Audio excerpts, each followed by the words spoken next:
right away, Your Lordships. There is a I table. don't think you have, no, your note has. We don't have it. Joby Verghese. Yes, yes. Okay, Joby Oh, Joby Varghese. Joby Verghese. 9-page note. I have got hard copies as well, Your Lordship. No, we've got it. We've got it. Shakti Foundation, Shakti Foundation. Yes, Your Lordship. Yes. where you have mentioned this new bill, which is that Jan Vishwas. Jan Vishwas Amendment of Provisions Bill 2022.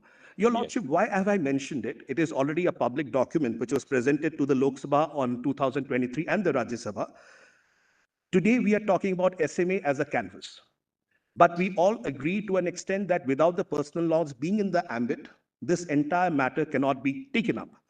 I wanted to give an evidence in this effect through this Jan Vishwas bill, how the parliament has the capacity and the functionality to deal in a matter which is having wider ramifications. This bill, Your Lordships, imagine this, 42 laws of this country are going to be in some way affected. 42 laws, 182 amendments across 19 ministries of this country. So for something as mammoth as this, it is the parliamentary committee, and in this case, it was a joint committee that was done, which actually has the capability, capacity, and functionality in order to go after and deal with a matter which deals with 182 amendments only in one bill, dealing with 19 ministries of this country, dealing with 42 laws of this country.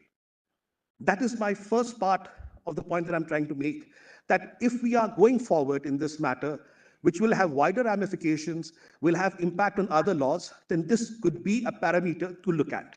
Second, if you go to para 5, Your Lordship, I've spoken about the JPCs, the select committees. I'll not focus on that. The next one is para 6, surrogacy bill, sensitive, sent to a select committee, dealt with appropriately. The capacity and the functionality of the parliament. Page 3, the mediation bill 2021, which is going to be tabled in the parliament very soon. 23 meetings have gone through it, Your Lordship, to the department-related standing committee on personnel, public grievances, law and justice.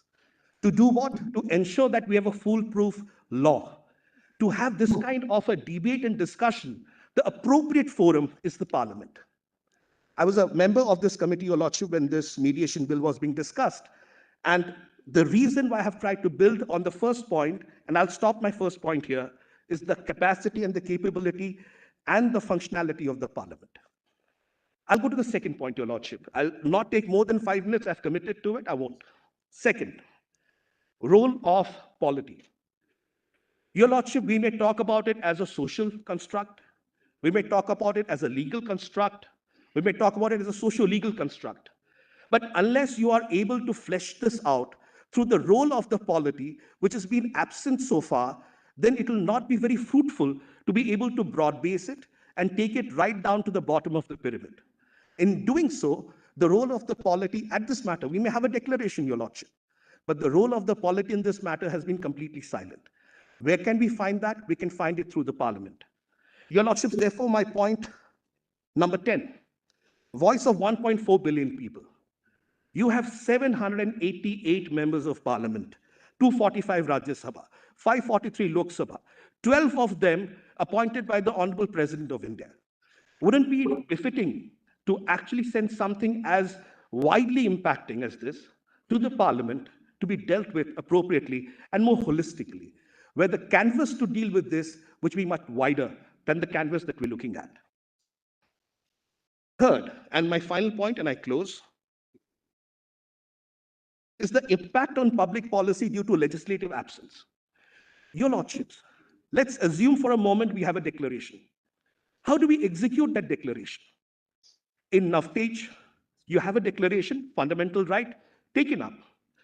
In Vishakha, it went into a law, sexual harassment law. In terms of Shaira Bano, a law, a legislation. So whenever you find that there is a declaration, it goes into a law and thereby has public policy precepts that are added to it. In this case, because the parliament does not have or hasn't dealt with it, we may have a declaration, but the parliament may not go and dispose it of as a law. In that case, the declaration would be there, writ of mandamus may be there, but the public policy precepts and the public policy implementation on the ground may be difficult. What would inter alia happen? You might have contempt notices coming. Therefore, Your Lordship, I'll close here, my 5 minutes are over, that these three basic parameters, capacity and functionality of the parliament, role of the polity, and impact on public policy due to legislative absence in this matter are extremely crucial. My humble and limited prayer, send it to the parliament. I'm not going into the merits of the matter at all. Whether it is right, whether it's wrong, I'm not going into it. I'm going on the very simple principle, send it to parliament, let the parliament deal with it. Thank you. Thank you, Mr. Patra. Deeply obliged. This was Mr. Patra, the council, of course, arguing, not Mr. Patra as the parliamentarian. Deeply grateful, Your Lord. Thank you, Mr. Patra. Thank you, Lordship. I've been goading him, Malas, to come more to court. Yes. He's slowly Yes. starting, Malas. I've been Thank getting you. him. Thank you. Thank you, sir. Thank you. We will also respectfully join in that chorus. Yes. We now hear Mr. Atulesh Kumar. May I please note? My Lord, on my behalf, Mr. Nadkarni has already submitted, but I wish to make one point, my Lord. Although I am adopting the submission of Lord Solicitor General, Mr. Dwivedi and Datar, my Lord, that in para 7 of my note, I've said, even that your Lordship told that you are not considering the personal law and considering only a special marriage act, my Lord, but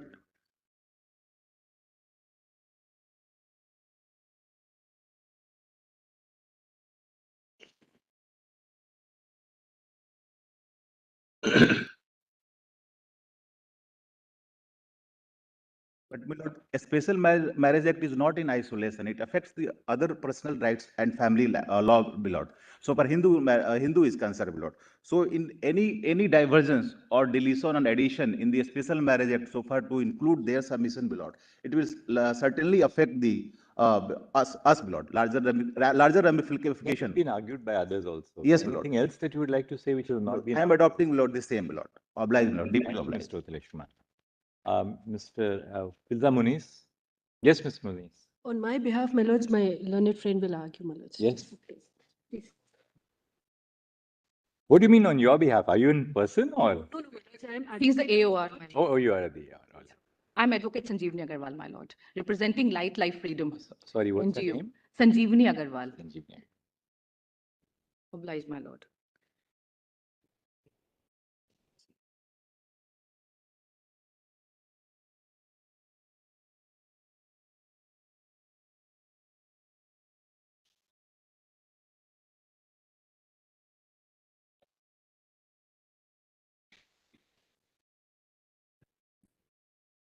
Yes, Sanjeevani.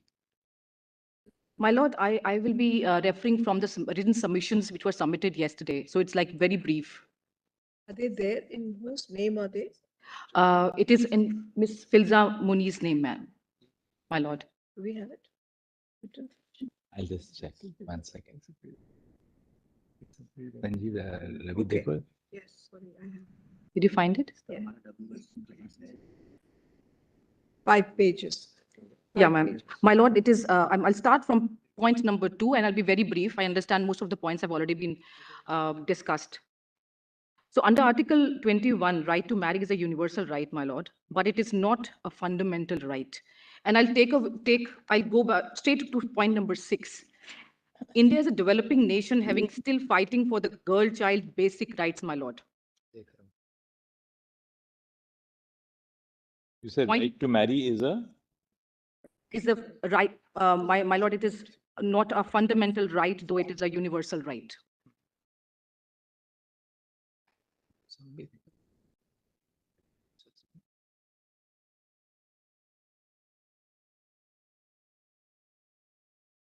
is humbly submitted that as per the economic survey of Ministry of Finance, 65% as per 2021 data, India's population lives in rural areas and they're ignorant people. They don't know about what same-sex marriage is and its repercussions. It is humbly submitted, therefore, my lord, that there are still questions and challenges which we have to resolve to lay the foundation of modern societies, especially in schools, where children are not aware of what same-sex marriage is and what sexual orientation is. During a parents-teachers meeting, my lord, how would a child react to a classmate having same-sex parents? We are still paving a way as a country to provide toilets to all citizens, and therefore we have So social acceptability, you're saying. We got the absolutely, point, my lord. yes. It's very, very important point. All right, fair enough. What's the next point? My lord, that's why it's important that we first create awareness on the subject before having a law which legalize same-sex marriage.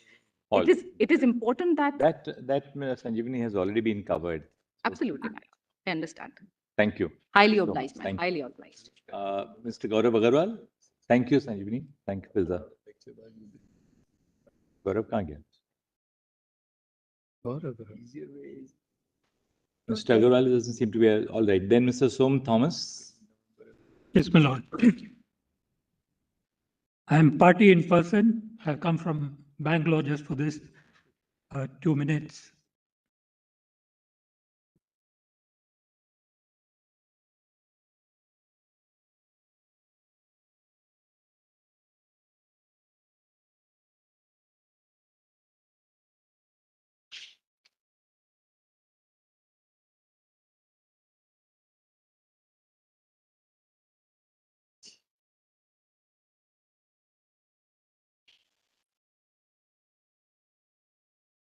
Yes. My lords, I've made a detailed submission.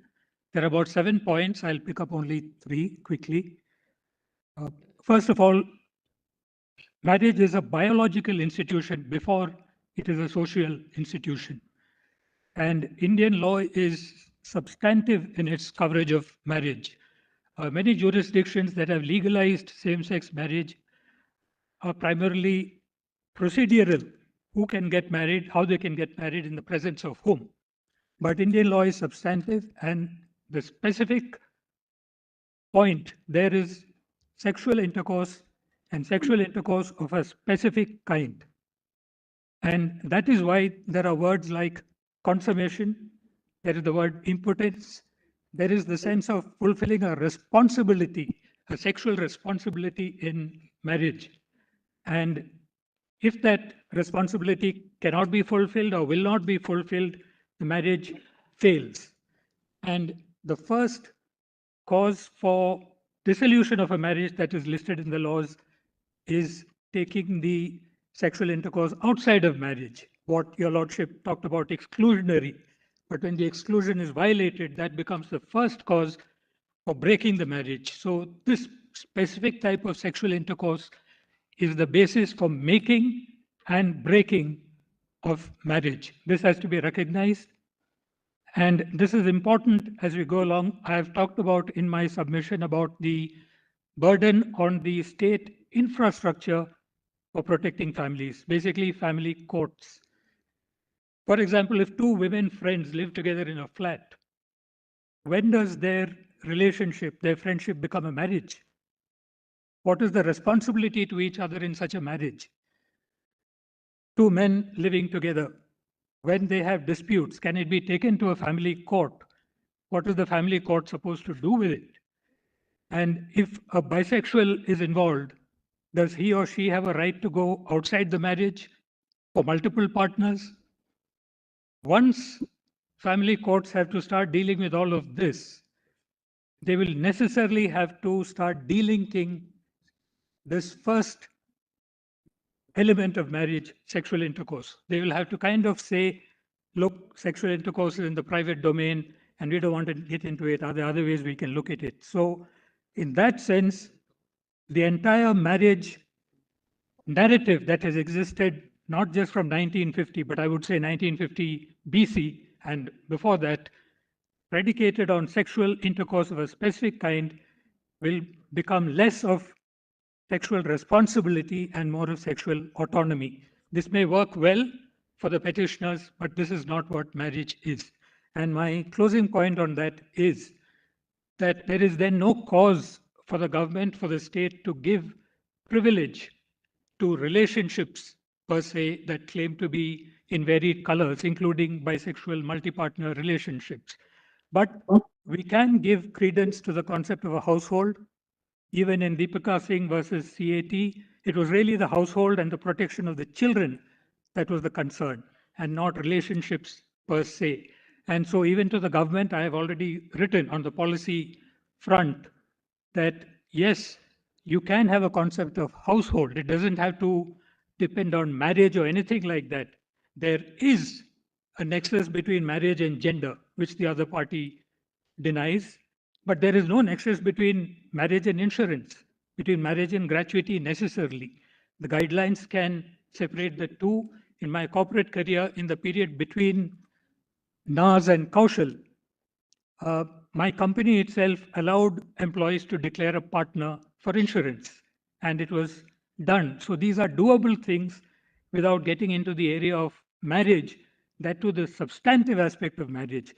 The other party is primarily keen on the procedural aspect of marriage. Give us marriage, give us the recognition, just give us a procedure to get through and get the label marriage. But what's the content of marriage we are concerned about as married people? I have 33 years of marriage behind me. I am concerned that marriage should and sex should remain in the arena of responsibility, not autonomy, because marriage is not autonomy. Marriage is where you give up autonomy and you work for a common good and you work for the children. That's what I wanted to say. Thank you, my lord. Thank you, Mr. Thomas. Thank you for coming all the way from Mangalore to assist us. Deeply appreciated. Thank you. I think we are now concluding. Mr. Solicitor, would you like to? Malathan 5. Now, at some point now we'll have to close, apply closure now. My name is We have heard a diversity of viewpoints. Yes, all right. All right, 30 seconds for everyone. Attend the solicitor. I'll just take 2 minutes, Malaj. My name is Indu. 30 seconds. Yes, tell us. Gaurav. You are Gaurav Gagal. No, Malaj. All right.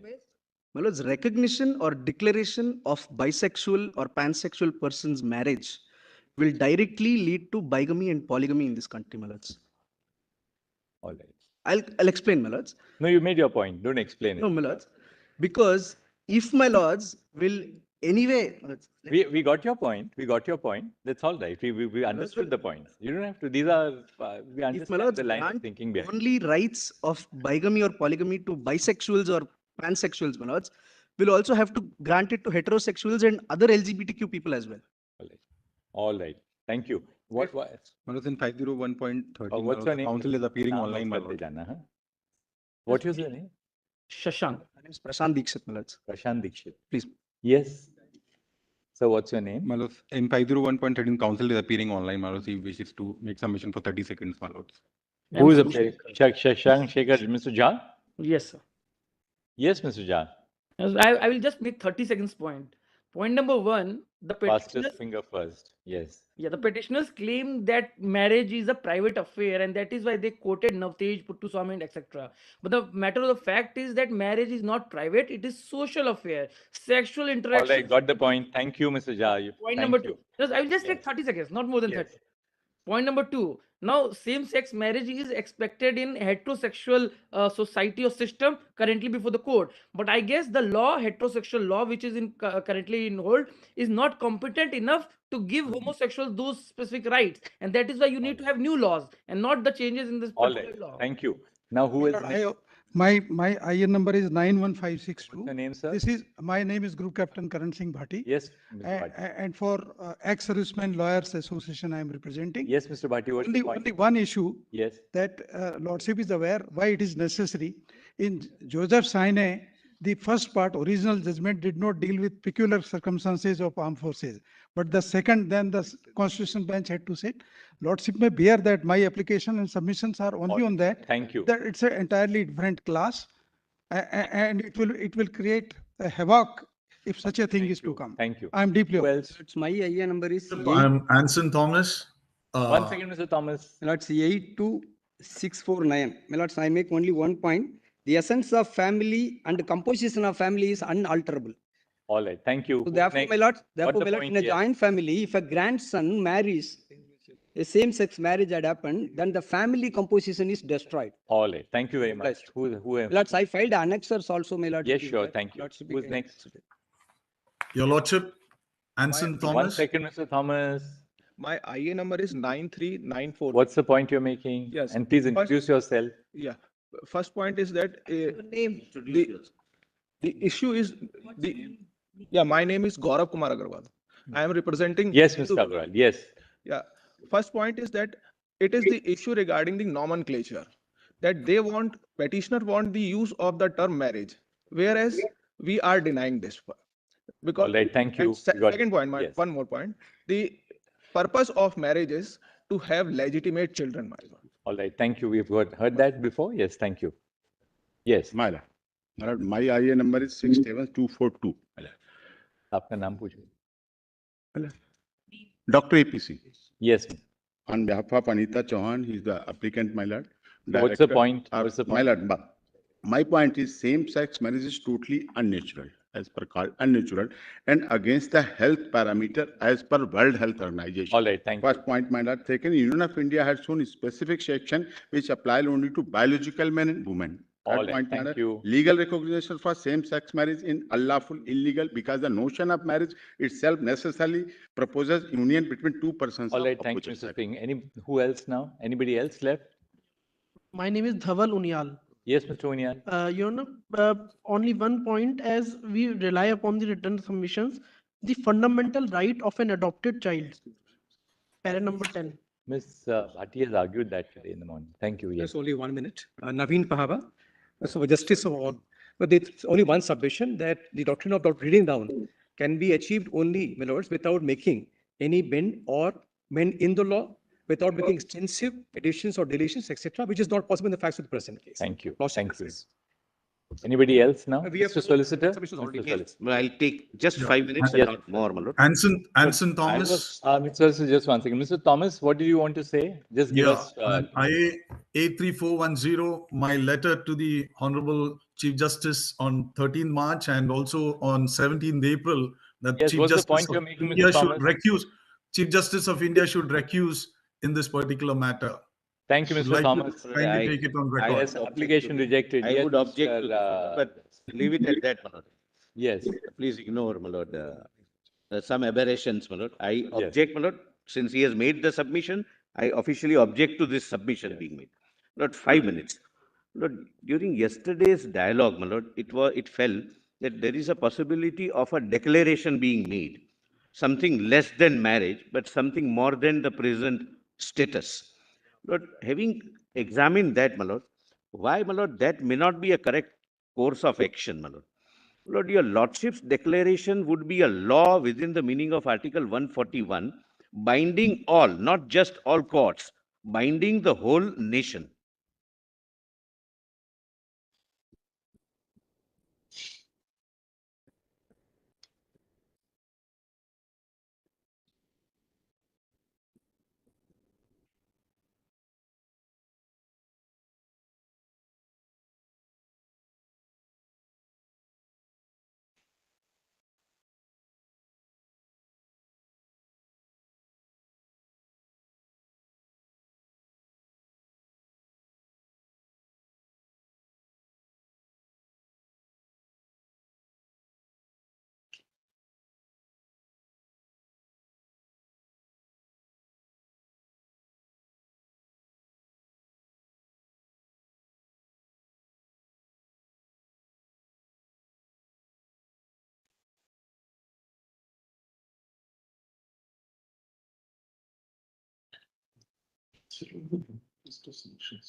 The difficulty would be this. Lord, any declaration of law would bind every individual in the country who is not before your lordships. In case of a law, every individual is represented by his chosen representative. That is the first issue. Your lordships are aware about the judgment in that baker's case, where, my lord, one baker refused to bake a cake in a same-sex marriage, and, my lord, he was prosecuted, etc. Similar thing happened, my lord, after the judgment of the American Supreme Court, my lord, 5 versus 4, one pastor refused to perform the ceremony of marriage. And he was sought to be prosecuted, and they have to come out with a law, what is called, my lord, the Pester Protection Act. Now examine, my lord, a situation where your lordship declares the law. Your lordships would obviously not be declaring the contours of the declaration, the regulatory powers, what will be the regulation, who will be bound, who will not be bound. Suppose someone goes to a priest for performing a particular ritual, and priest says that as per my religion, it is only the husband and wife who can sit, a man and a woman who can sit in performance of that ritual.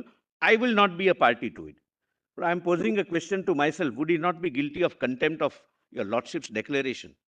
Lord, what would be the position, my lord, in case of, say, visa? My lord, where a wife gets the entitlement to visa, but only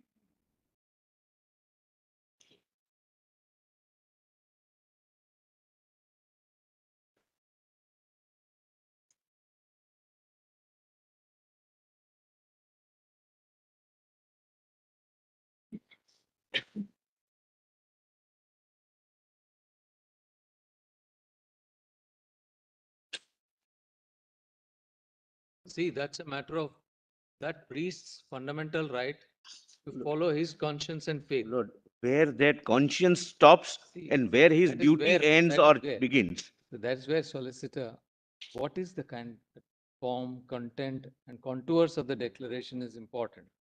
Correct? We are all presuming Yes, my lord. that the declaration will be in the form of a writ that grant this or grant that. This is what we are accustomed to. What I was hinting was, as a constitutional court, we recognize only a state of affairs and draw the limit there and say. I am grateful, my lord. My worry was this. Whenever, my lord, a declaration is made either by legislature or by the court, legislature has the wherewithal to regulate the fallout. Your lordships would not be able to, first of all, foresee, envisage, comprehend, and thereafter deal with the fallout of that declaration. Fallout can be manifold in various facets of life. In You're various, basically my lord, saying that any declaration of this court will really, in that sense, apply to every one individual in the nation and preempt the legislature from considering. no, my lord, I am slightly on a different point. It may not even preempt the legislature. Legislature can still do something. But that would be, my lord, and for that, my lord, I would, my lord, one paragraph I'm tempted to read from, my lord, this Obergefell judgment, my lord. That's okay. We'll read only one para, my lord, for my satisfaction. Just tell us the para number, that's all. No, my Just lord, so I would wish, my lord, your lordship, More read than- it. It won't take more than 2 minutes. It 2463.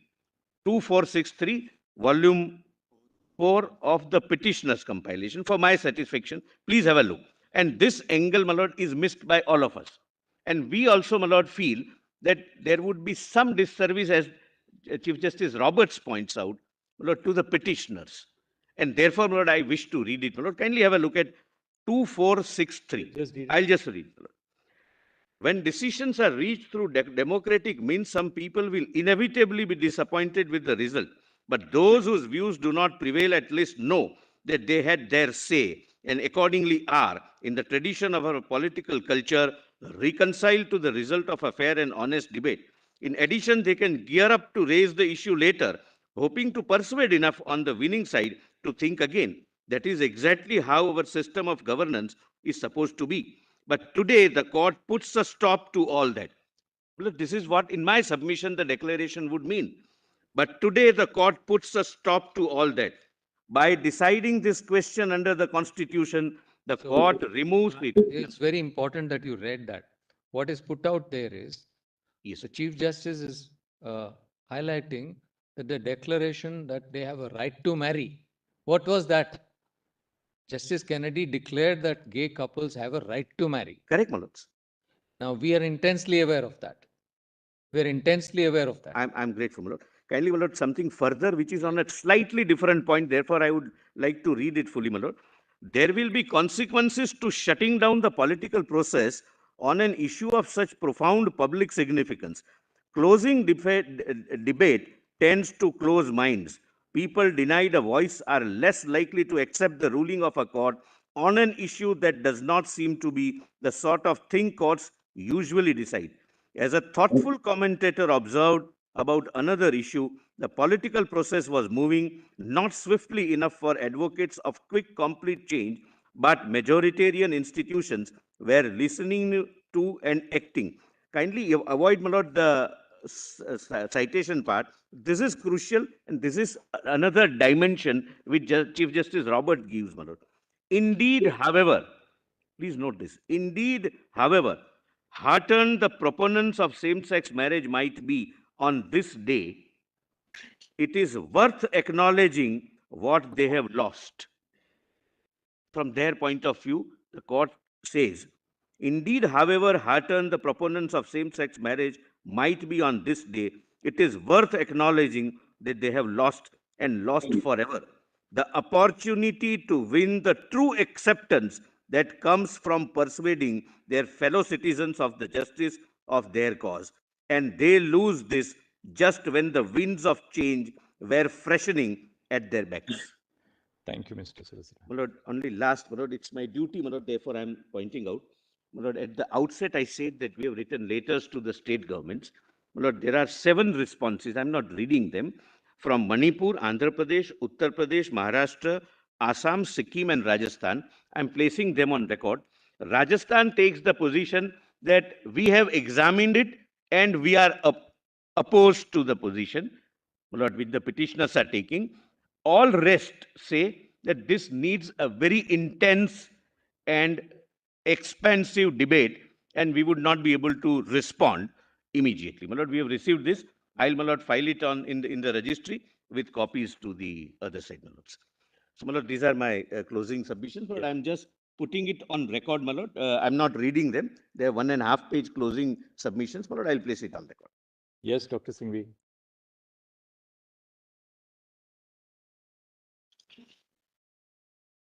Lordships don't mind, my lord.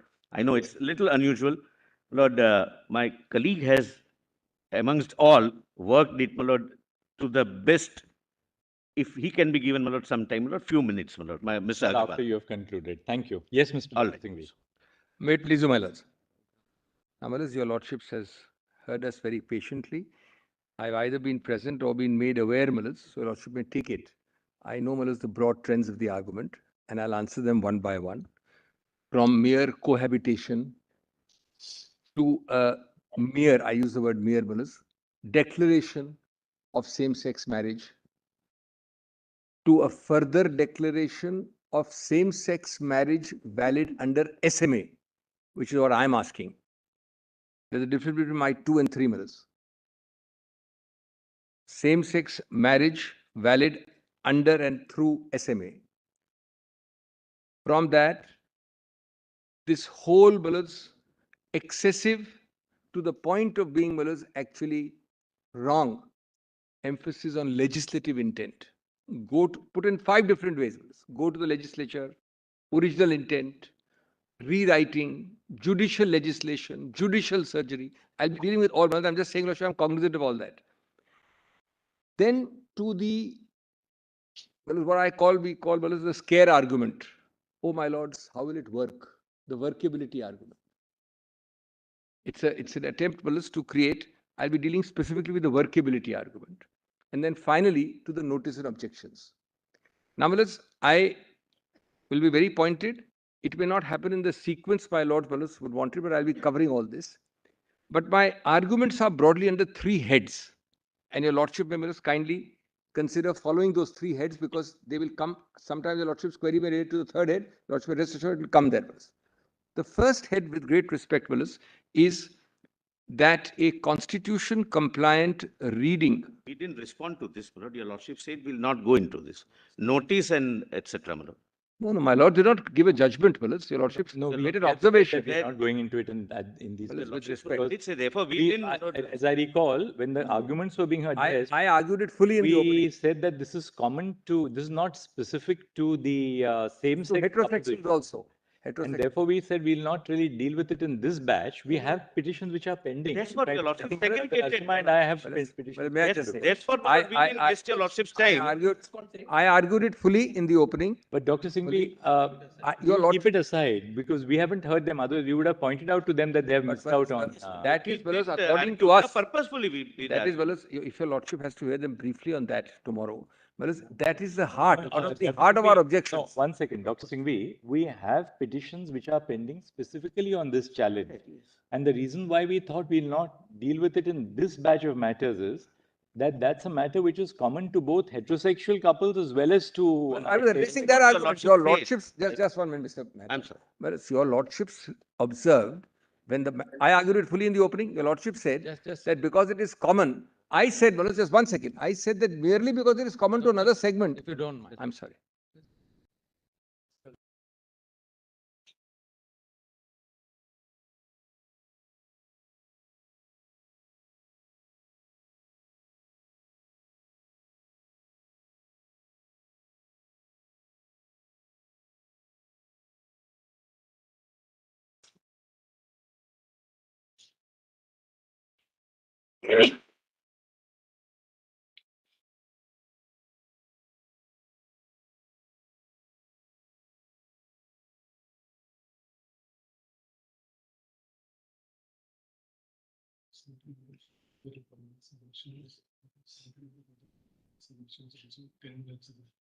Inherently unfair to the learned solicitor and all those who followed on this side that they went by our telling them that we are not going to. Can I just clarify? I hear a lot Together with the subject wise, and we consciously decided that is saying what you are and in a sense, you know, our suggestion really led them to a sense of weakness that the no. I am with it.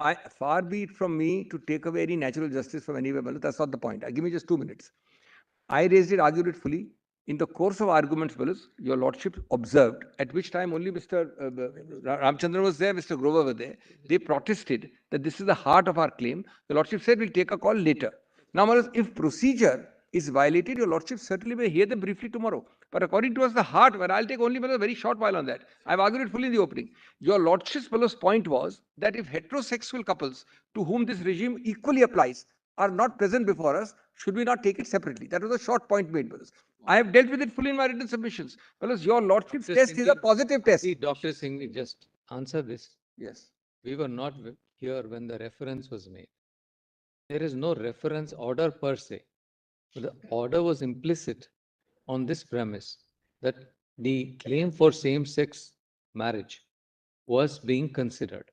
The court, to be fair to the court, nobody pointed out these nitty-gritties of the claims, the details of these claims, or even Section 7 SMA. Therefore, to stand up and say we have been heard, and please insisting that we must be heard and you must have a ruling is not up to you. No, because see, orders don't reflect. There is a consensus. The consensus was that let the same-sex marriage claim be heard. Can I just say, your lordship will recollect, I argued almost for half an hour on this issue. You did. Then, after that, ultimately the only issue is the lordship has not heard them. Your lordship may hear them briefly because, your lordship's test is, give me a minute. My lord, the Chief Justice's observation, I just want to take 2 minutes on that. Your lordship's test is that is an identifiable class genuinely aggrieved with locus before me. If a genuinely aggrieved identifiable class like me, which is directly agreed by that is before your lordships, then your lordship will not hear me on the basis that another class also is not before your lordships. The only issue of heterosexual couples we are not concerned with, brothers. We are saying that the notice and objections regime, ultimately it boils down to only Look at it this way. One second. There's another problem. Yes. Your argument in the challenge to the notice provisions postulates a verdict in your favor that there is a right to marry under the Special Marriage Act. Of course. All right. Now, therefore, the question as to whether, otherwise the notice provision doesn't apply to same-sex couples at all. Right? Therefore, at the highest, and taking your argument at its highest, your challenge to Section 7 and 10 has to be deferred to a point when we have ruled on the legality of the claim to a same-sex marriage. May I say why that might not be correct? Just give me a second. Well, your lordship will the first step have to see whether I am same-sex marriage recognized under SMA. That was my lord observing. That gives me access to marriage under a secular agnostic statute called SMA. It does not give me equality Also, with my... Dr. Singhvi, you have to argue on a demurrer. Yes. You have to say that even assuming that you are not with me on the same-sex marriage issue, yes, even then, my challenge to Section 7 and 10 will survive. Can you say that? No, but that I'm not arguing. I'm arguing on the basis of both. I'm arguing cumulatively. I'm entitled to say... But we would that, have heard you in your petition on Section 7 and 10 if you were right in saying that even if you hold against me on the first point, my second point will survive. May I put it like Your this? second point Yes. is really dependent on the view which we take I on the bow first down. point. I bow down. And therefore, at the highest, what we can do is this. The two are inextricably intertwined. At the highest, what we could do is this. Assuming, because we are now testing the hypothesis. Yes. Assuming that we give a declaration as that you want, that you are entitled to a right to marry under the Special Marriage Act, that there is a right to marry, so on and so forth. We can say that this particular issue will be dealt with separately in a petition which you will file or in the pending petitions where you may have intervened. Pending petitions are there on this specifically. Mine, Mr. Rajaram Tanda's, others, all directly, already pending here. And they were mentioned, they were added because to this notice applies to those who are entitled to marry undoubtedly, because that's why a heterosexual couple, there's a square challenge. But we can't hear your challenge unless we rule on your basic point. Well, I leave it to your lordships with 2 points. Singhvi, we might be putting the cart before the horse. Well, That sense of the... May I just say this? I'll leave it at that. Let me state my point and I'll leave it. My point is, number one, your lordships would decide certainly the declaratory part under SMA. Number two, my point is, when I bow down, my second point of notice and objection arises only if your lordship holds me eligible under SMA, no doubt. However, I say that if your lordship so holds in the first part, the other is inextricably intertwined. It follows, it's consequential. Without that, much of my right is hollow. And thirdly, the ultimate objection to this is what? I mean, we are in the Supreme Court. Your lordship will hear another combination. But the only objection is that he has not argued. Your lordship will give him a fixed time, half a day, and we'll finish it off tomorrow. I have already argued. We will take less than 50. At the end of the day, your lordship is rightly concerned about natural justice. And I'm not suggesting your lordship violates that. That's the only way to put it. Otherwise, I leave it to my lord. It's a very, I will show at the end 10 minutes why assuming your lordships were to give me a declaration that I am a same-sex valid marriage under SMA, the vulnerability, the practical operation, the invitation to violence will make that right 50 to 70% illusory. That's the reason. Your lordship completes the... Obviously, if your lordship doesn't hold with the first part, there's no point. Your lordship doesn't have to bother. What will, at the end of the day, what is the objection? He didn't get a chance to argue. According to our understanding, I was not here. My learned friend tell me, lordship said, we'll see later. The lordship did not exclude the point. For a particular reason which will... Did not exclude the point. Therefore, I suggest, at least let me finish my argument on that, whatever little argument I have. Your lordship may accommodate him in, it's a very short point. He can show those sections that their lordship may have a little bit of spillover. You respect, Dr. Singhvi. With due respect. Yes. Sorry. Yes. This call, please. Yes. Dr. Singhvi, see, what is being suggested to you is, let the bench rule on the principal aspect. Are you entitled to the declaration of a marriage or not? You are talking about the right post that being illusionary in some manner because of consequences which may flow. It's not that you are being shut out of that right to argue that. I appreciate it. The thing is that it is being felt that since it's an interlinked issue both for the same-sex marriage as well as a heterosexual marriage, it may be more appropriate to hear that out in a particular manner, looking to both sex of the people. I don't think that should trouble you so much. I cannot say more than that. I will leave it at that. There are only two things which can happen. One is you get a declaration, in which case you are heard on the second aspect. Second is you don't get a declaration, then really you can't argue that. So I appreciate what my lord is saying. I bow down to it. I will not say more. I made my 3 points. Whether your lordship then still would want to hear it in a subsequent hearing, that's your lordship's prerogative. But I would still say the lordship may consider seriously my 3 submissions. That's to why your lordship should hear it in this bench. But I don't want to. I want to move. Now, on the main matter, you said you had 3 points, basically 3 heads. Third was this, Third was this. What is the first is, that a constitution compliant reading of the Special Marriage Act is within, don't give it down, is within the bounds of legitimate statutory interpretation. That's the first head. These are the heads, fellows. It is neither judicial surgery nor judicial legislation.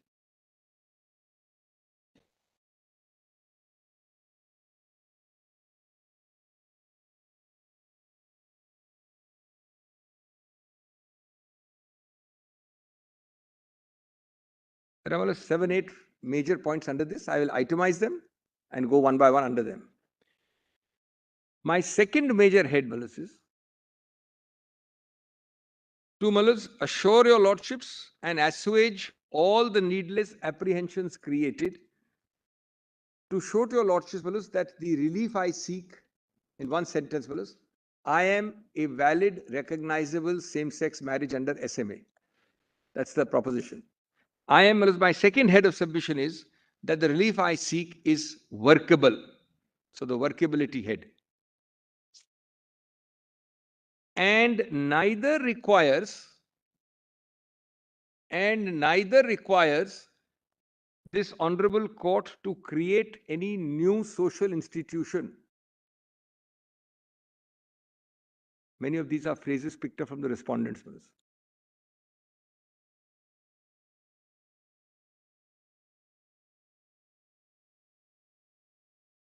Social institution. Nor to have a new definition of marriage. Nor to have a new definition of marriage. These are all again phrases by the respondents. Your lordship will be creating a new definition of marriage. Your lordship will be creating a new social institution. Nor, thirdly, nor entering into any thicket of personal law or other related laws.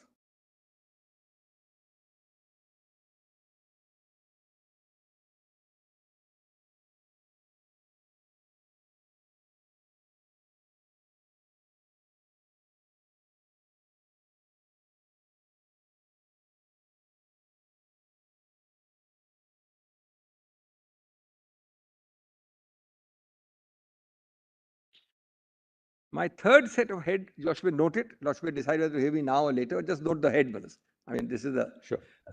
That, brothers, the prayer for striking down the notice and objection regime of the SMA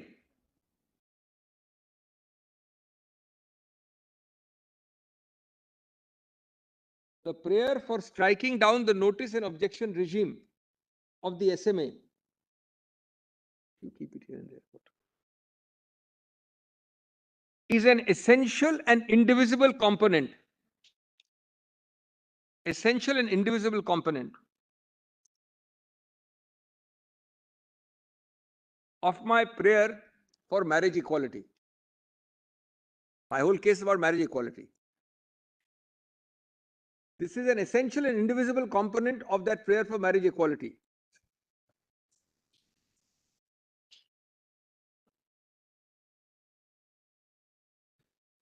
Your lordships, without this third head, would have granted a recognition of same-sex marriage, but not equality. It would be a recognition of same-sex without equality. We are seeking two things. One is marriage equality. Your lordship would in some sense grant marriage, but not equality without this third. That's why it's important. And as my learned friend rightly says, without recognizing the extreme vulnerability of the class which faces this notice and objection regime, much of the relief might be made illusory. It's a very, very clear, strong, special vulnerability.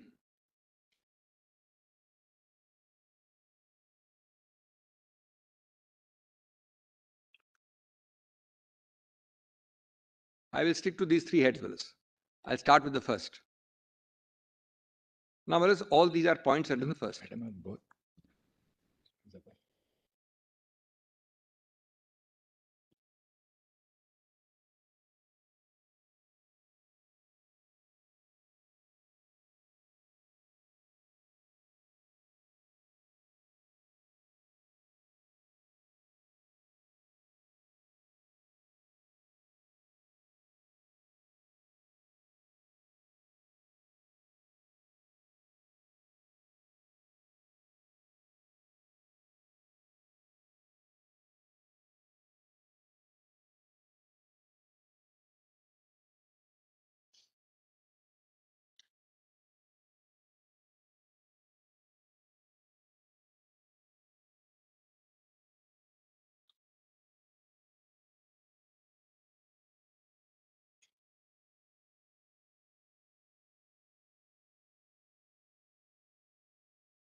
So, Malit,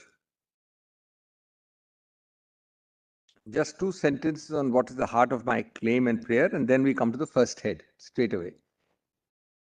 Well, as I've said, we not only seek, or we do not merely seek, a declaration of the right to marry, which is one way of putting it. Of course, the solicitor opposes even that. One particular class of respondents said, yes, you may give that, but not go further. We do not seek, Malit, merely a declaration of the right to marry, but a right to marry under the SMA by an interpretation of the SMA which would allow for solemnization and or registration of non-heterosexual marriages. That's the heart and the complete case. Therefore, Malas, what we seek is a right to access on equal terms. We are seeking a right to access this social institution called marriage, and on equal terms.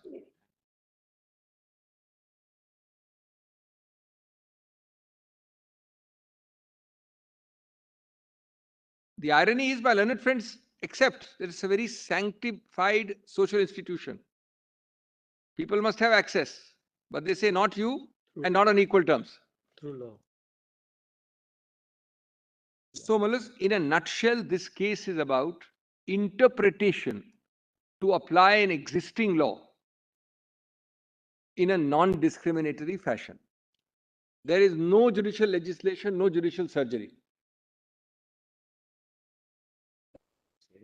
Your lordships, fellows, have done much, much, much more.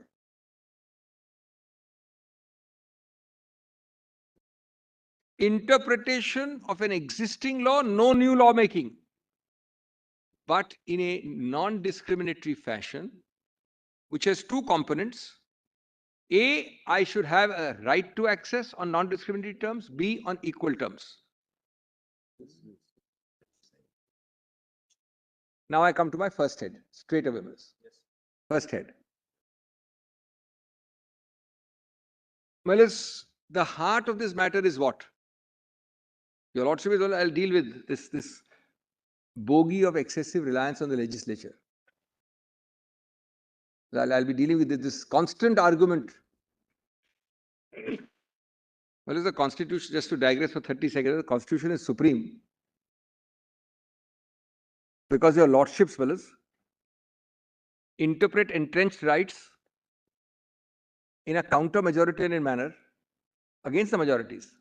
Every day, your Lordship, fellows, the whole Constitution about interpreting and applying entrenched rights against the majorities, against elected legislatures, against electoral majorities, which your Lordships from the framers' time thought could become tyrannical and dictatorial. Otherwise, there will be no constitution.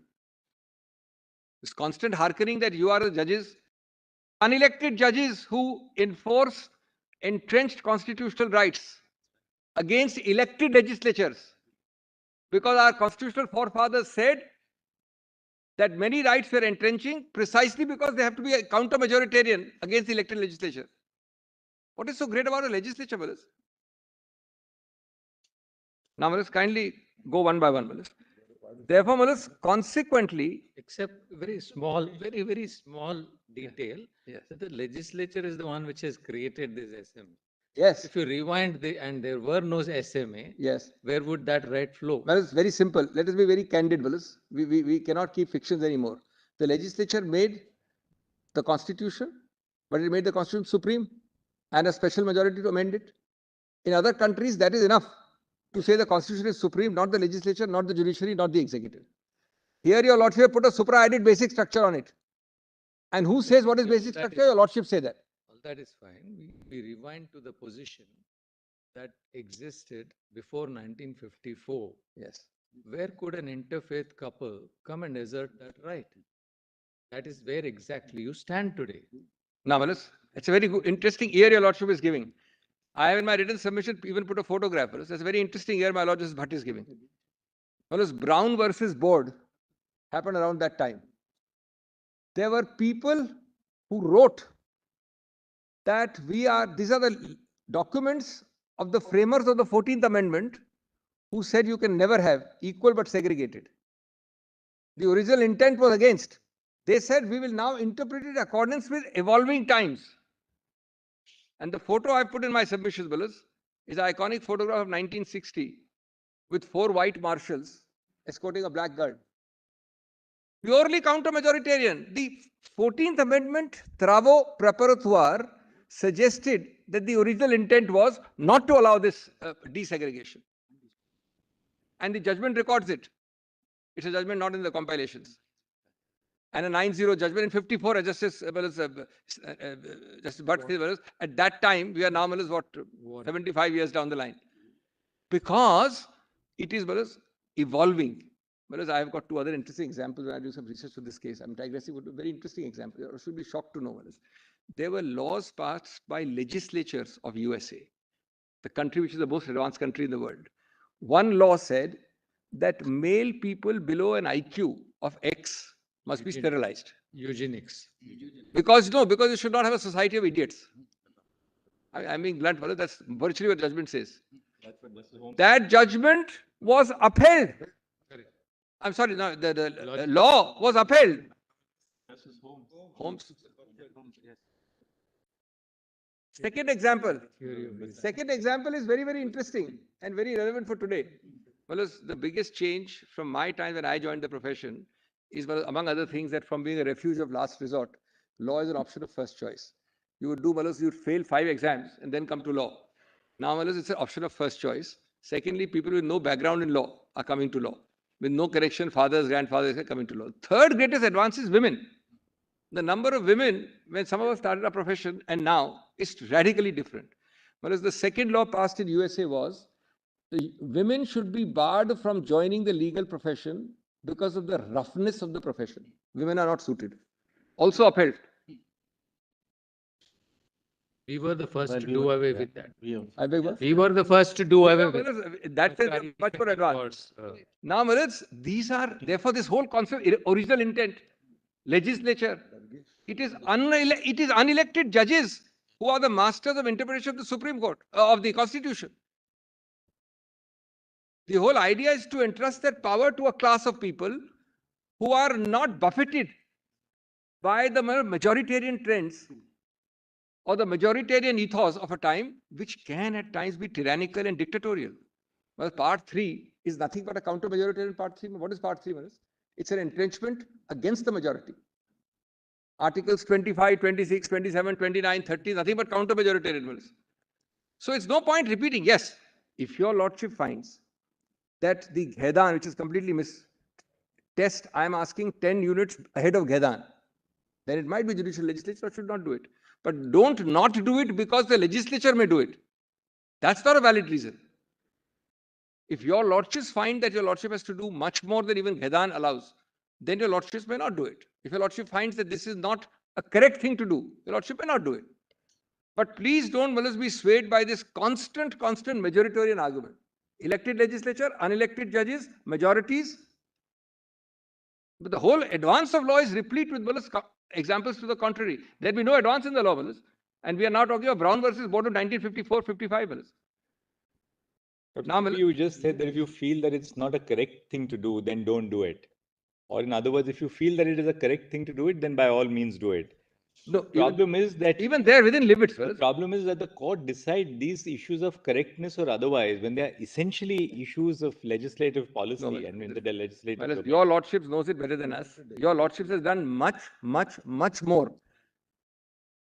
That's in the course of interpretation. Does the judge decide that this is correct and therefore we will do it? Yeah.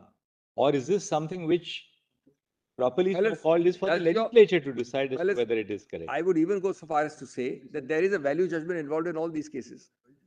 Was Navtej not a value judgment, Malas? Why is Navtej not a value judgment, Malas? No, Navtej was, the court was within its constitutional bounds. Because there was a challenge to validity of challenge. It's a challenge, Malas, by reading down that Article 14 and 15 excludes me on ascriptive characteristics. That's the one sentence summary of this case. Your lordship is preventing discrimination which is practiced by the application of discrimination against me on ascriptive characteristics. But Directly 1450. Let's understand your submission. Yes. Your argument is that any notion of marriage as a social institution which excludes same-sex couples would be violative of constitutional precept. All right? In particular, 14, 15, etc. That's right. In particular. Their argument is that marriage is conventionally understood Correct. is a heterosexual union between man and woman. Correct. You are saying now, in order to make it constitutionally compliant, read that social institution as also comprehending within its fold Lordship, please. the union between a same-sex couple. Because, no, not only that, one sentence more. That's very different from what we did in Navtej. No, I'm saying, on one ground. One of the grounds of an ascriptive characteristic, one of the grounds started the debate by saying that the Special Marriage Act provisions are void. You have not. You have said that it is raised in this manner. Kindly, if you read it literally, it leads to this. Kindly see what my Lord Justice Bhatt has formulated. Thereafter, you brought in all this. this. Kindly just see what let me answer. Give me a minute. It's very important. Kindly see what my Lord Justice Bhatt has just formulated. Therefore, I could enter the gate with a voidness challenge on SMA. Yes, you could. Yes, fellows. Can I not ask for lesser? Your Lordship, That's read not down. the point. Your Lordship. Question of lesser. Fellows, kindly. Question is, you should be able to say this is a wrong classification.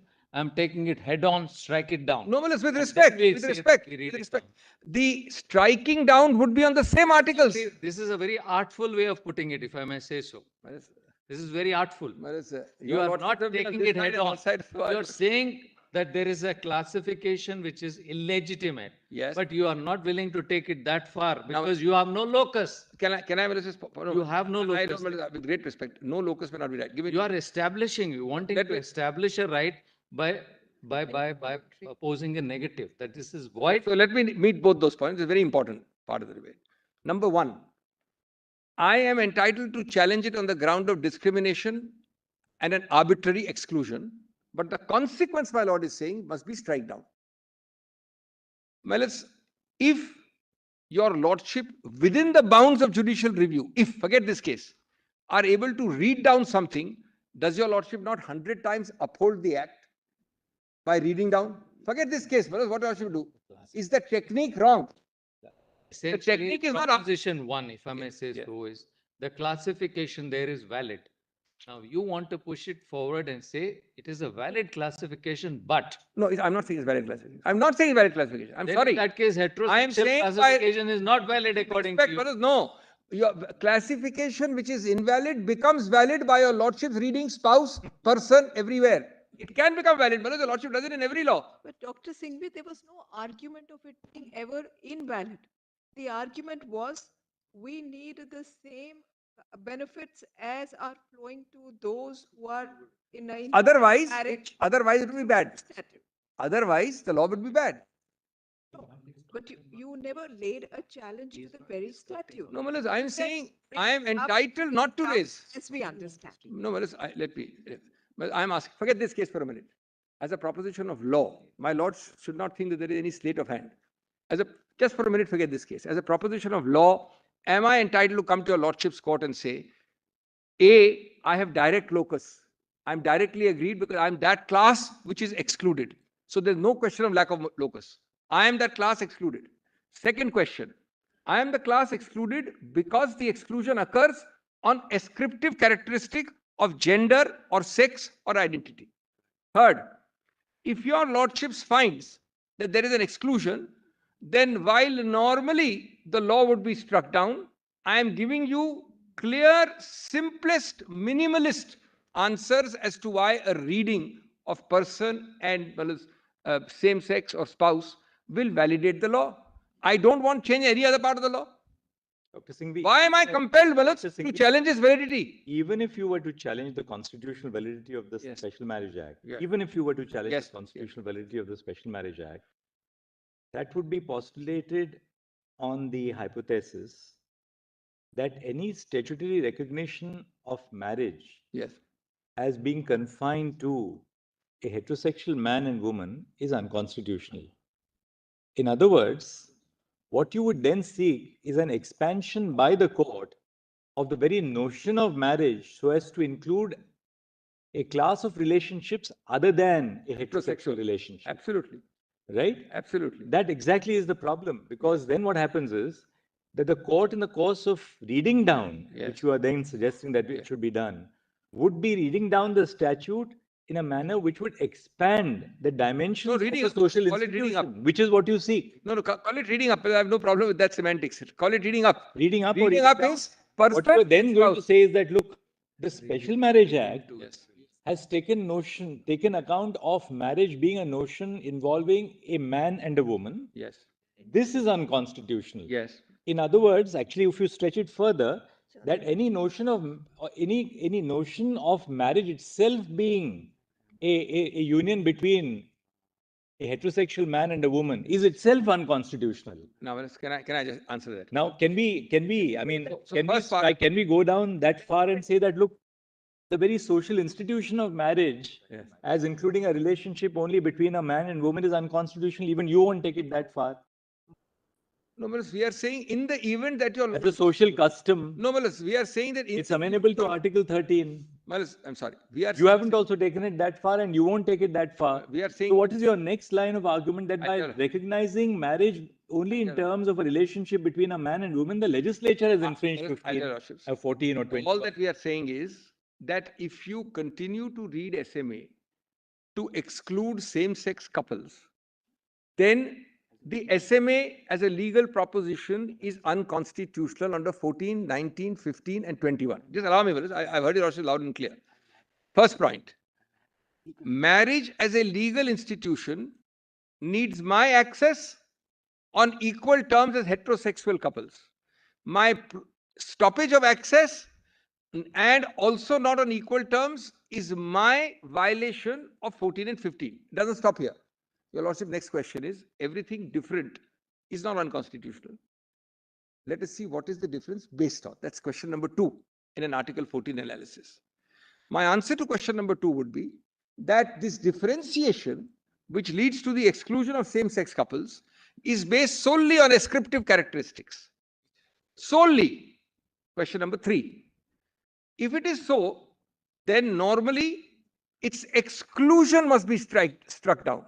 Kindly bear with me, I'm answering your question. The exclusion must be struck down. Now that may lead to situations of inclusion.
So this part we've understood your submission. What's the next? That analysis doesn't stop at 3. So first is there a differentiation, exclusion?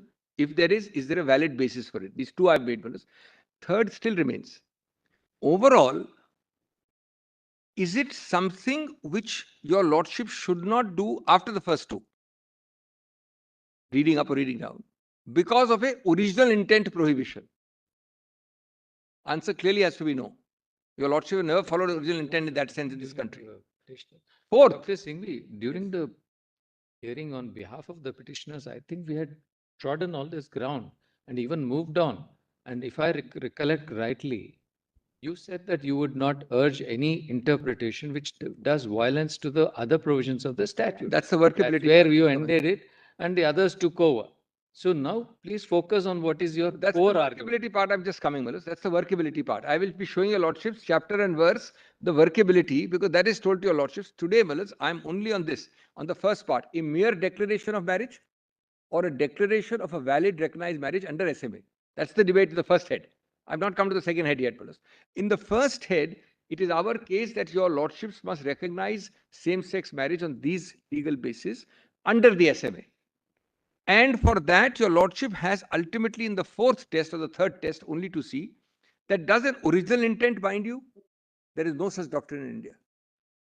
Is there overall a policy of the law? The language is, it is permissible for a court to depart from the specific intent of the legislators as long as the proposed interpretation is consistent with the underlying thrust of the statute and within the institutional competence of the judiciary. If your lordship is violating this test, by all means, I'm out of the first test. Well, this is a quote from Ghedan I've just read, just part. Well, Ghedan was much misrepresented, factually different, contextually different. I started when philosophy recurs my arguments, of course it is. I cited it for the interpretive doctrine of judges not being bound by sterile doctrines of the original intent or the specific intention of the legislators.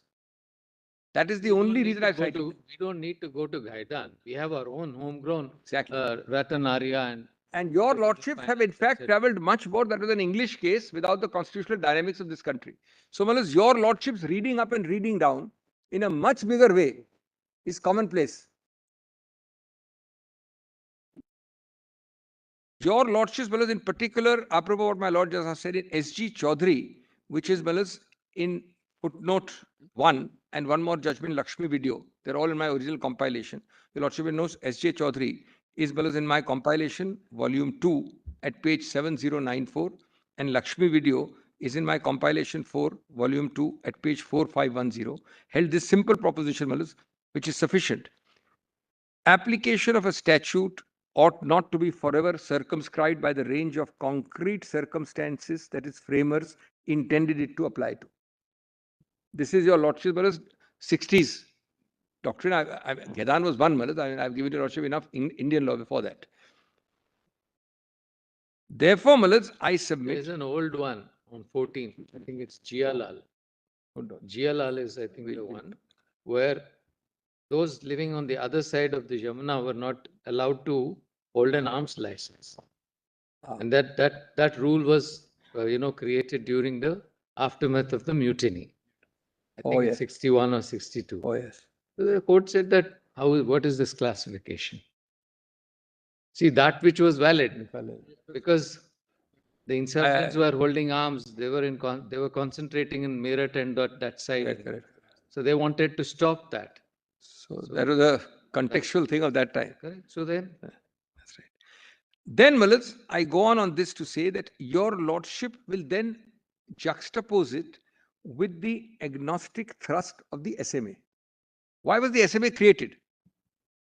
Malus, today, after 70 years of the Republic, 75 years, we have a recognition that the numbers of same-sex or queer people is very large. They were always there, but they were not understood and recognized as a community, that they existed. There was fear on both sides, both on the heterosexual side and on the homosexual side. There was inhibition. Today, what is this case about, Malus? That your lordship provided a secular agnostic platform for heterosexuals. Forget, Malus, this category. SMA's entire birth from two things, Malus, the long title and the SOR. I'm not showing it again, lordship. And, Malus, the text, especially 4, section 4. The whole purpose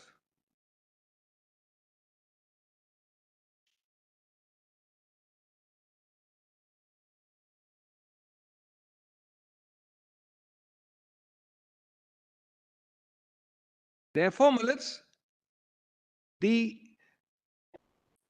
the SMA was designed to facilitate marriages, Malus, actually, SMA was in that sense not as much, I would say, but a very significant advance.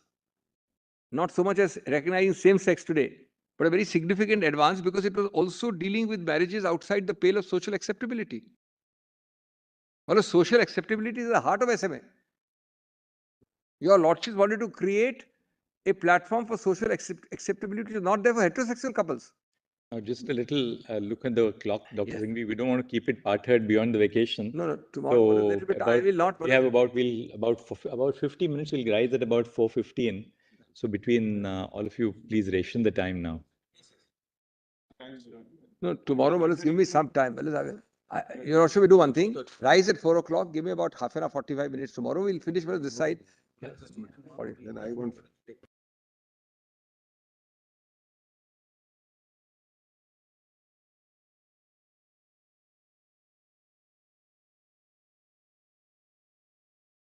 Workability. And all, this is a matter of last rejoinder is the last stage.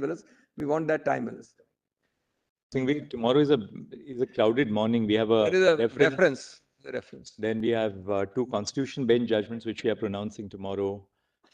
Plus, today we had only 240 mentionings in the morning. Well, your lordships may slash 276. Sorry, 270. Your lordship may shift the mentionings to next week, in a lighter vein, because this can finish too. And then we have all India. This is our last slot, in a rejoinder. You can just it's the last slot. One after another. Tell us because we have heard it for such a long time. No, this will be faster to grasp it. You just formulate it and then tell. No, I'm formulating as I go along. I mean, I'm giving your lordship every discrete point. I'm not repeating a point. But this is a matter of some moment. Your lordship will give me some time tomorrow. I'll be very pointed. And your lordship has time from 12 o'clock for this matter, or from whenever your lordship finishes the other thing. Only 10 minutes to give a suggestion. I'll tell you what the practicality is. Yes. The reference will go on for about. This is.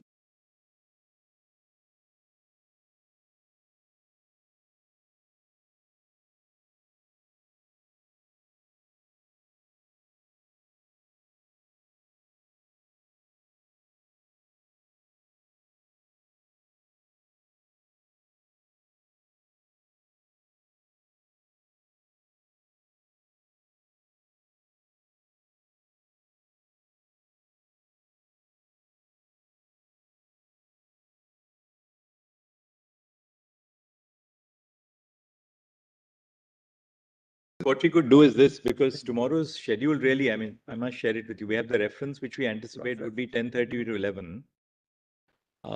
Maybe perhaps a little longer. Mentioning half an hour. Then we have 2 constitution benches, give 20 minutes for that. Mentioning half an hour. So we would be able to assemble at about 12 o'clock. 12 o'clock. So 12 to 1, then everybody will have to wrap up between 12 and 1. We'll finish it by 1 hour. But I just want 5 minutes now. Difficulty. Another 5 minutes after Mr. Rodgi. Only I want to give a suggestion. We'll finish. I want to give a suggestion. If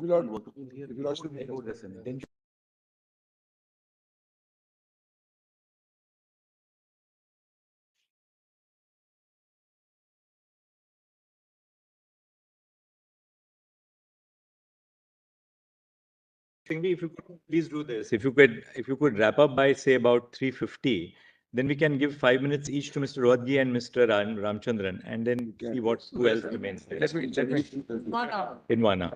Yes. 3:30. Well, let me proceed as fast as I can. If I need 5-10 minutes. Give me 20 minutes because. Please keep going. Please. You are my friend. Take time tomorrow. Give me and Ramchandran 10 minutes now. Then he can continue tomorrow. Anyway, we will not just give. Now we're in the thick and the flow of Mr. Dr. Now, let me utilize this time at least. I mean, let me just go. All right, Dr. Singhvi. I'll go back. So, therefore, your lordships provided a platform of beyond social acceptability for heterosexual couples. All that your lordship has to see whether reading in or reading up within that social acceptability platform is beyond the pale of judicial review. That's the only test. That's the point. I'm not asking your lordships. I heavily disagree about judicial surgery. What you're saying is Gaidan methodology and principle. Not Gaidan, but principle. Okay, whatever it may be, is equally permissible under the Constitution. Now, kindly turn to para 9 of my note, my written submission. I made a self-contained the rejoinder submission. Right? In rejoinder. Yes, what is it called? It's got my name on the top of the rejoinder submissions by so and so. अभी आया है दोपहर को. Right now. Where is that? Yeah. The mail is it? सुनो अब तो इसमें आपने we have got hard copy. किया है. Rejoinder.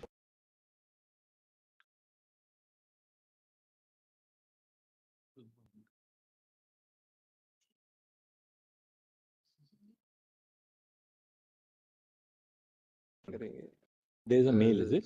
Mail में भेजा है? volume up to volume 18, huh? Chetan pen drive में कहाँ पर है? They Up told to me that volume they added 18. it. Now, let's have you got page 9 at page Give us a moment, Dr. Singh. We're still looking. para 9 at page 5. Joinder is a whole new world now. Karunanand, he has given two. Is it by way of the conclusion on this point, Dr. Singhvi? Does it begin like that? I will. Yes, correct. By way of Justice conclusion. Call has got it. Para 9. That's Mail में है correct. क्या? Justice Call has got it. हाँ किसमें डाला है? Para 9 is well as at page 5. Joined folder अलग नहीं है मेरे पास. It's a 37-page document. There's an extra as well. There's actually 15 pages. It's only 15 pages. Or Yes, maybe you're more right. than 15. How many pages? 19 pages, I'm sorry. 19. Rest is well as appendix. Yes, you're right. Now let's just come to 9. Is the rejoinder folder as part of written submissions? Still looking. Chetan? Oh, Because I'm it came at lunch, therefore there was a problem. Let it be located first.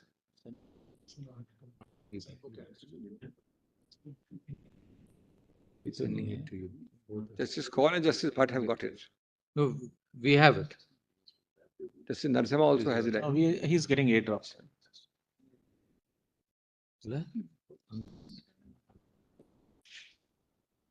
You also. You airdrop it to me? Airdropping is, your thing is not on. Mine? No, this. CJI. It's on, yes. Got it? Somebody can just go that side and find it. Because they took my pen drive to load it in the afternoon. Can you which one?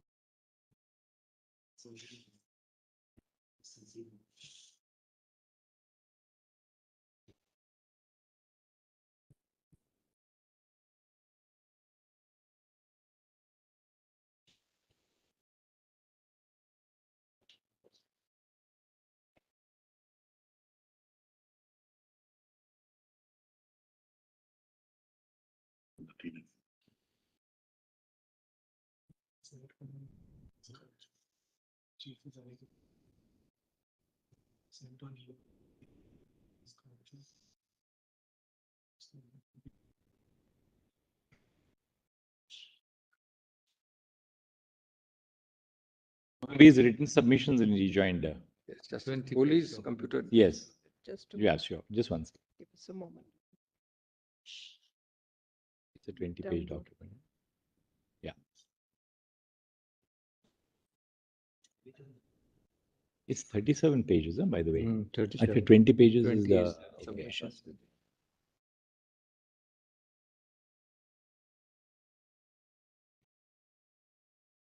He has to argue in rejoinder. That's his base.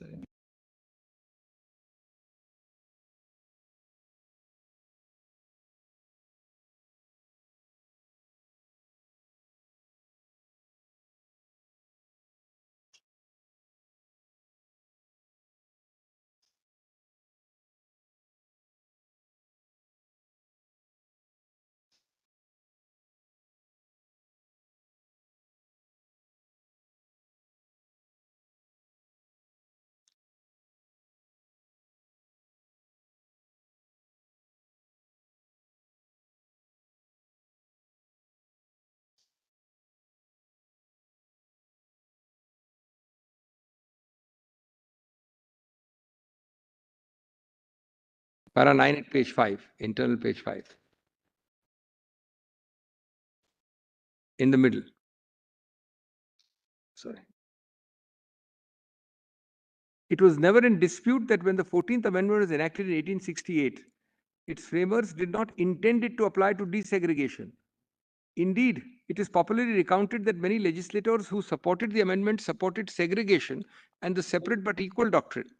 In Brown, however, the US Supreme Court discounted the specific application intent of the framers and asked itself instead what the principle of equality required of it by way of constitutional interpretation.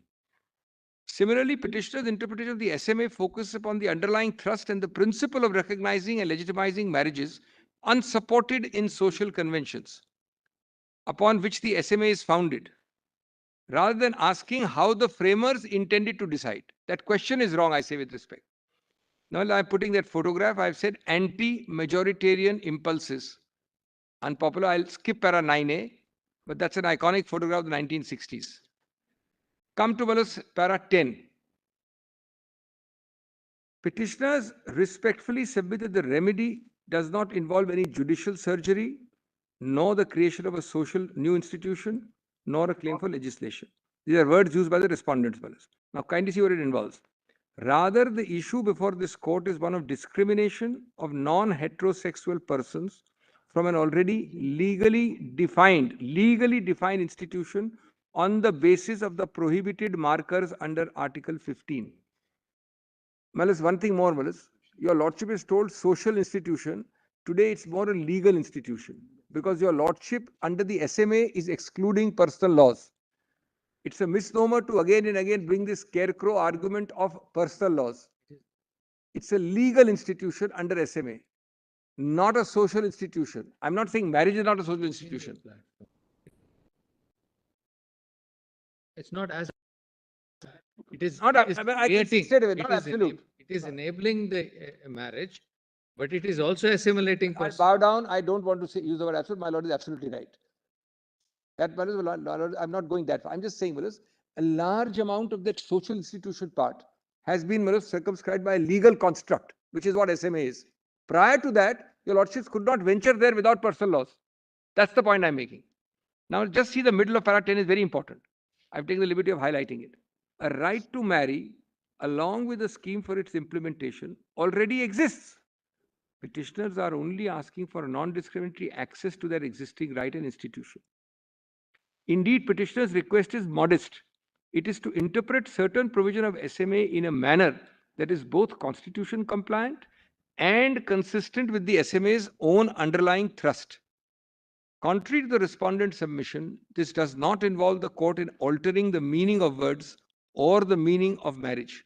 It only brings into the ambit of the SMA a class that was unconstitutionally hitherto excluded. Malas, your lordship is just pause here. I'm not on the notice and objection. Your lordship is now being told an equation between right to marry, a declaration to marry, versus a declaration to marry under SMA. Malas, Cicero's words are important, Malas. Cicero said, Malas, that a room without books is like a body without a soul. Malas, your lordship is being asked by the other side that you recognize an abstract right to marriage without anything under the SMA is really being asking for a body without a soul. That's my submission, Malas. That I've said in para 10 capital A.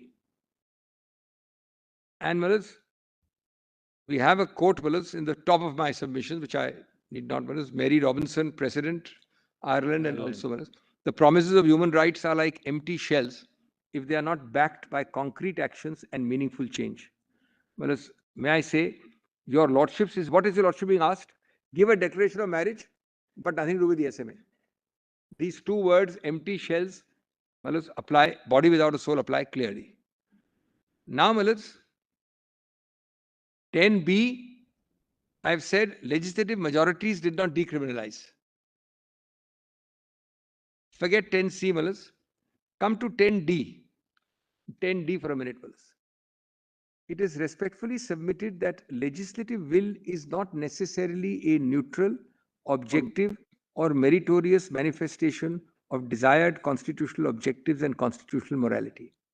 The Constitution is supreme precisely because in many areas it digresses from the wishes of mere electoral majorities. The zealous guarding and upholding of several minority rights, including its many nuances, is crucial precisely because electoral majorities are presumed to be wrong, tyrannical, or oppressive at certain times. So, Malas, this is an excessive, misplaced reliance on elected majorities and unelected judges on the other side of the equation. Now, Malas, let's go to workability, which is the heart of the matter, because I must assuage all these huge apprehensions, which I'm going to show are largely red herrings, created, Malas, to create some kind of a Malas, fear issue that, oh, what is the lordship being asked to do? How far a lordship will go? Now, Malas, please see, the main part of this workability or lack of workability is personal laws. That your lordship is being dragged into personal laws. Just bear with me, this is a little important and I'll go a little slow. Just come to the third line of 11. In particular, section 19 of the SMA severs ties of persons of Hindu, Buddhist, Sikh or Jain religions married under SMA from their undivided family. At the same time, 21 provides that succession to the property of any person married under SMA is under ISA. Now, the main argument on which, well, on the very tenuous, thin argument it is argued by respondents is the last 5 lines. Respondents argue that 21A of the SMA carves out an exception for marriages among persons of these 4 faiths, stating that they remain members of their undivided families, last 4 words, thus linking them back to religious and personal laws. Now, I'm trying to answer this first point. Well, I've given 2 important tables in para 12. Just see the first table. Prior to 20, because the entire argument is 21A brings back a very minimalist, but a small amount of personal law. Now, prior to 21A is my first table. Everything is ISA. Well, kindly go a little slower. It's very important to remove these apprehensions. Everything in my first part of the table is ISA. ISA is supposed to be an agnostic, civic, secular law, which goes in tandem with this equally agnostic, civic, secular law like SMA. There is no Hindu-Muslim personal law involved. And the first part, even for Hindus, is a severance from the HUF. All the columns are ISA, ISA, ISA, Muslim, Christian, everything. Now, after 21A mullahs, it remains the same, except for a Hindu couple. Well, I hope I'm clear on this. Except for a Hindu couple, the second part of my table is identical to the first part. What you're saying. Now, Manas, kindly go. Yes, therefore take it slowly, Manas. I'm dealing with that. Petitioners submit that 21A does not create a barrier to a constitution-compliant reading. 21A only applies for marriages of 2 Hindus. Further, even when 2 Hindus marry under SMA, 21A links the SMA regime to personal law for only 2 narrow aspects. The whole case should go out of SMA because of this argument, according to respondents. Succession and membership of HUF. Succession and HUF, that's all. So 21A is A, limited to succession and HUF, second limited to 2 Hindus. Now, Manas, kindly come to my answers. I am, Manas, respectfully submitting 3 possible interpretive answers. And your Lordship, I am neutral to all. I have a personal choice. It doesn't matter. There are people here, other people. All 3, according to me, it's a scare argument to say that so much big is happening, whereas these 3, any one of them, your Lordship's choice answers it. Firstly, theoretically, this Honorable Court may elect not to pronounce on the applicability of 21A to non-heterosexual Hindu couples in the present litigation and leave questions of succession open for future litigation expressly. That's only option 1. See option 2. Secondly, in the alternative, the Honorable Court may hold that the SMA will apply to non-heterosexual couples exactly as applies to heterosexual couples. Today, your Lordship has it applying to heterosexual couples. By virtue of the introduction of 21A, specifically, Hindu non-heterosexual couples will be governed by the HSA, just like Hindu heterosexual couples. But all non-Hindu, Christian, Muslim, will be governed by ISA. This is number 2. But to achieve this reading, now read what follows. So Yes. what do we have? I have to.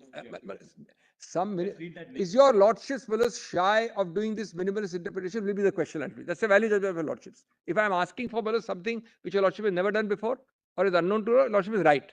I submit this is a minimalist. See the next. Yes, next para. This is minimalist, is my submission.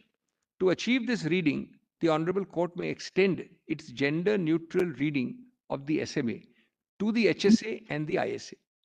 That's all the Lordships do. Whatever it has to hold: 1, widow and widower in the ISA, and male Hindu and female Hindu and widower in the HSA shall be interpreted in a manner that is agnostic of gender and sexual orientation.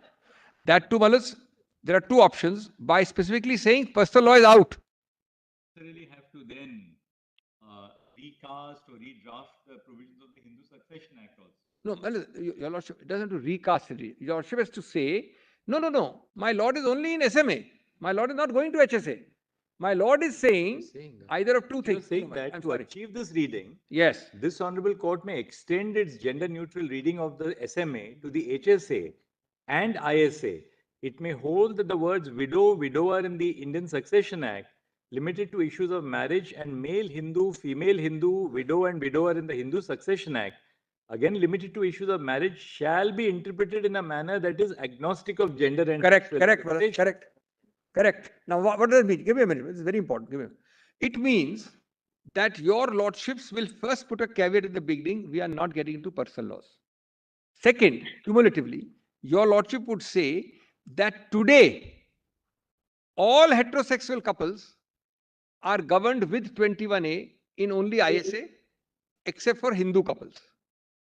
So the large majority of non-Hindu couples are covered by ISA. Third. Third.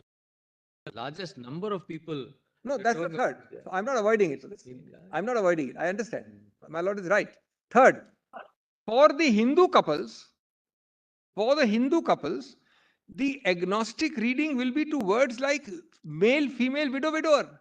In other words, we are creating a new regime, essentially. There. That may not be a new regime. That is even in, No, it's not. If you go down, drill down a little bit, the complication. Yes. Now, two spouses of the same sex, one dies.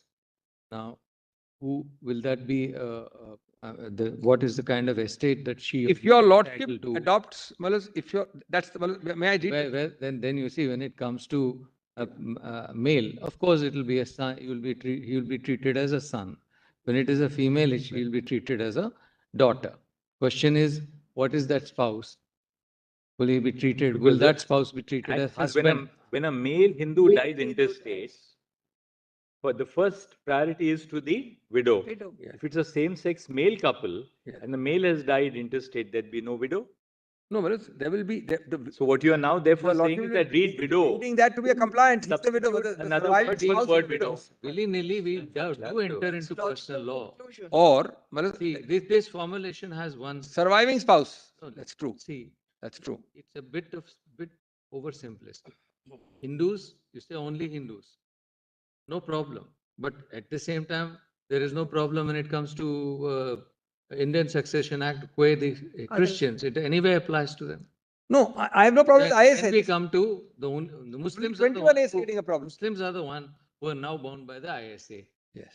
No, may I just... Others... No, may I just say, there's a third option I've given. The problem is arising because of 21A, which takes you back. It is not arising for any other category. So Muslims and Christians who go under heterosexual couples under SMA go under ISA.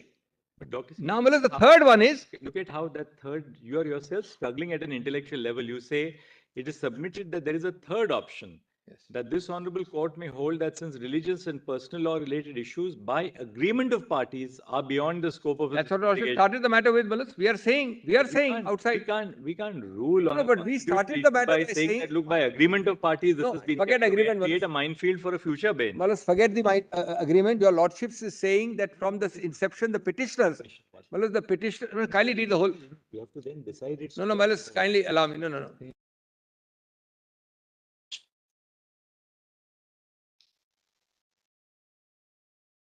Well, kindly read the whole para.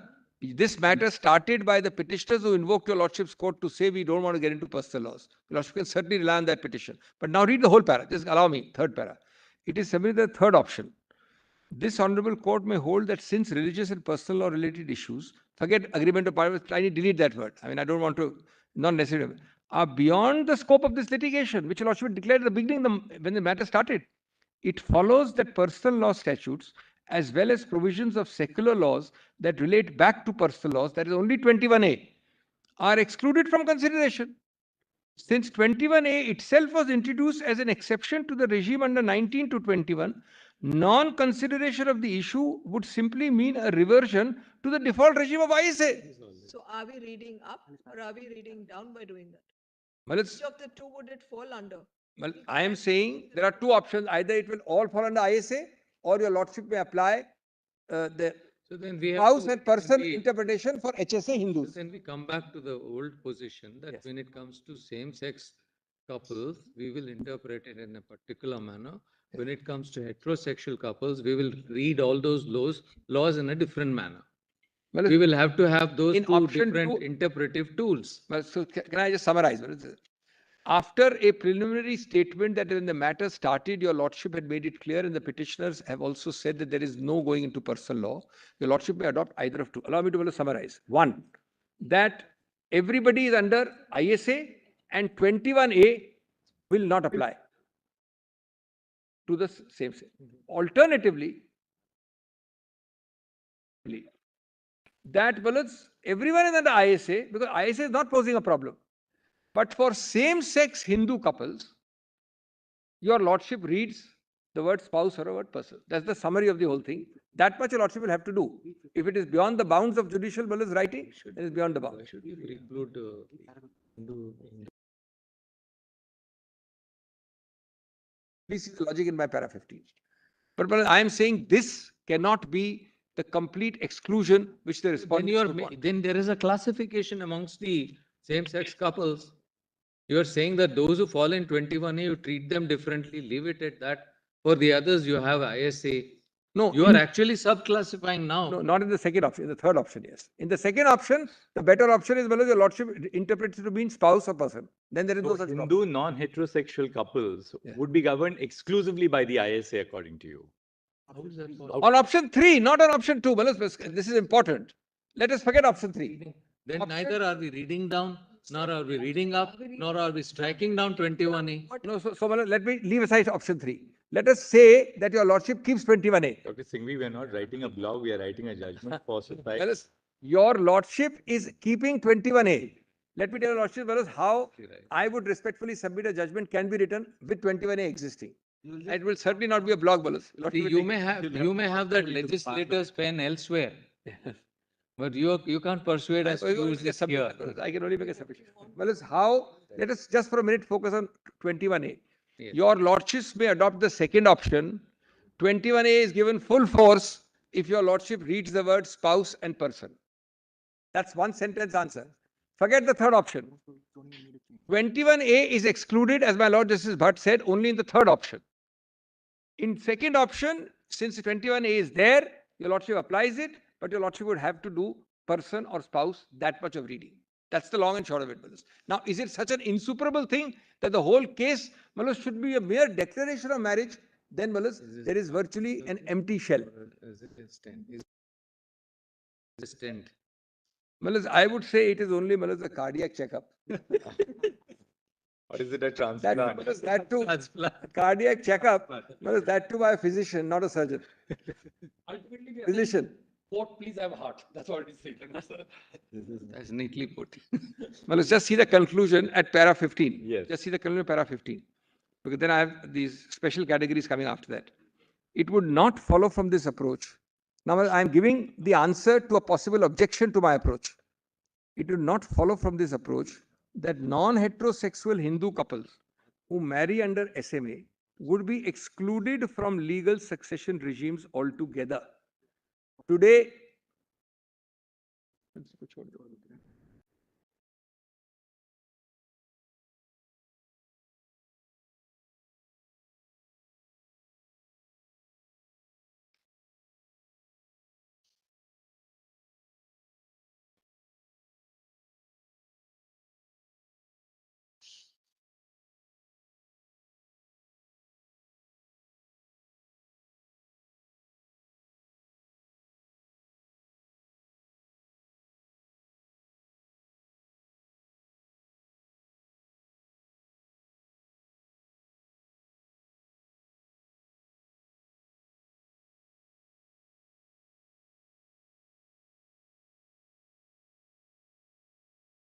We'll resume tomorrow. I think it should be around 12ish.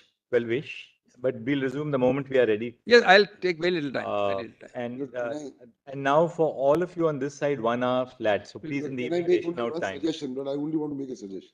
Yes. I don't want to argue, Milord. Yes, yes, Mr. Rodgi. Milord, my suggestion is this. If you agree, Milord, to some part of SMA, then, Milord, it is there. Then, sorry, if you agree. Don't agree to SMA, I am making that suggestion as an alternative. Suggestion is this. That, Milord, your Lordship grant us a declaration that we have a right to marry. Now, Milord, we require in reality some state recognition, a document that yes, you have got married. I go to a bank, I go to an insurance company, I want an insurance for a family. I need to have a document. I can't go with the judgment of the Supreme Court and say I have a right to marry and I am married. The bank manager or the insurance say, show us some proof. Therefore, I am submitting that, my lord, a document of marriage by way of an affidavit between two parties that I take you as a spouse in marriage can be, my lord, a via media for registration under section 18 of the Registration Act, which is registration of an optional document. So not SMA. So I steer clear of SMA. I have, my lord, two affidavits. I take you as my spouse. You take me as my spouse. That affidavit, my lord, form I have taken from the Act. With that affidavit, I can go and have a registration. So if I go to a bank, I can show, my lord, I have some registration. How else will it happen? My lord, section 8.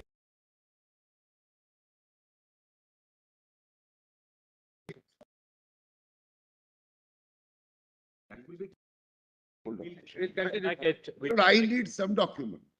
We'll come back. So just keep, my lord, section 18 in view. 18F is an optional document. This is obviously wholly without prejudice. Yes, We are asking something totally I'm saying steering clear of. wholly without Bhai, prejudice. I am saying so. I am at the last, I'm the bottom rung. After he says. We can't get everything, we have to take what we get. Yes. Lord, may I just take two? Tomorrow. Tomorrow. Your Lordship, Lord, can I just take 2 minutes? Tomorrow, Mr. Lord, can I It's already 4. Tired souls are not receptive souls. And the heart would still be in the right place. Online you want? Sure, certainly, no difficulty about it. Yes, come online, no difficulty. Then we can come online.